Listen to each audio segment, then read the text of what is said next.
Hey guys, today I'm going to show you how to control who charges on your Tesla wall connector. So that tutorial is coming up.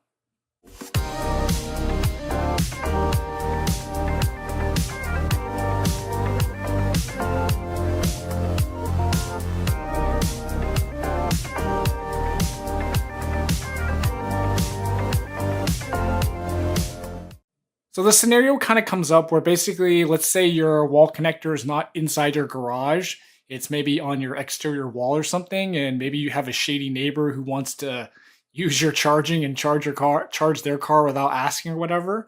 So for Tesla, if you have a Tesla, there's a way you can control only Teslas can charge, or you can put specific VINs. So if your shady neighbor has a Tesla too, then the only Tesla charging is not going to work. You'd have to put it like your specific VINs in there, so only those VINs charge.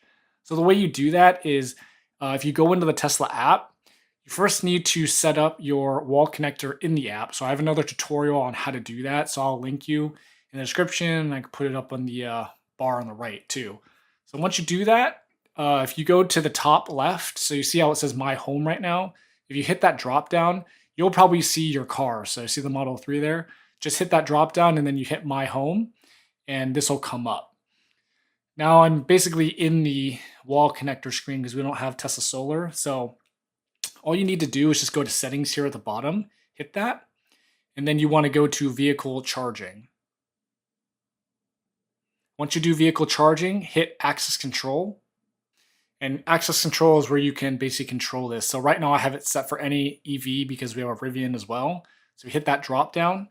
You can change it to any Tesla vehicle, or like I said, so basically if you have a shady neighbor who has a Bolt or something, they can't charge. But if you want to set it by VIN, so basically only your, I think it's up to 10 VINs you can put in there. You go to only authorized Tesla vehicles, and then you do add vehicle at the bottom, hit that, put in your VIN, and then basically when you plug in, only the VINs that are in there will charge. So that's how you do that basically. That way you can set it just for your Teslas or any Tesla in general. So hope that was helpful. I know there's some questions. I see questions about this all the time. So hopefully that helps you do that and set your wall connector the way you want to. So if you have any questions, let me know below, and thanks for watching.